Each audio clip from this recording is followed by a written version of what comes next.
এবার মার্কিন যুক্তরাষ্ট্রের প্রেসিডেন্ট ডোনাল্ড ট্রাম্পকে নতুন রাজনৈতিক দল গঠনের হুঁশিয়ারি দিয়েছেন ইলন মাস্ক। প্রেসিডেন্টের কর ও ব্যয় সংকোচন বিল নিয়ে খেপেছেন এই শীর্ষ ধনকুবের। যেসব আইন প্রণেতা বিলের পক্ষে ভোট দেবেন তাদেরও দেখে নেওয়ার হুমকি দিয়েছেন ইলন মাস্ক। তবে পাল্টা জবাবে ইলন মাস্কের সব প্রতিষ্ঠানের ভর্তুকি পুনর্বিবেচনার নির্দেশ দিয়েছেন ট্রাম্প।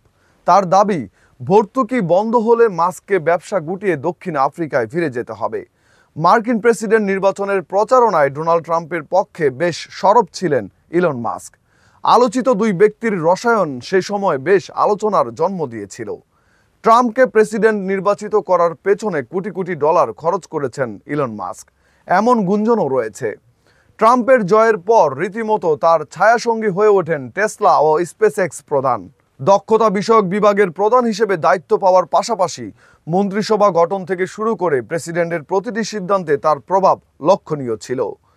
বিভিন্ন নীতিতে পরস্পরকে অন্ধ সমর্থন দিয়েছেন, সমালোচনার মুখে একে অপরের পক্ষে সাফাই গিয়েছেন। কিন্তু এই ঘনিষ্ঠ বন্ধুত্বে ফাটল ধরতেও সময় লাগেনি। মার্কিন প্রশাসনের 130 দিনের দায়িত্ব পালন শেষে ট্রাম্পকে যেন নিজের শত্রু বানিয়ে নিয়েছেন ইলন মাস্ক।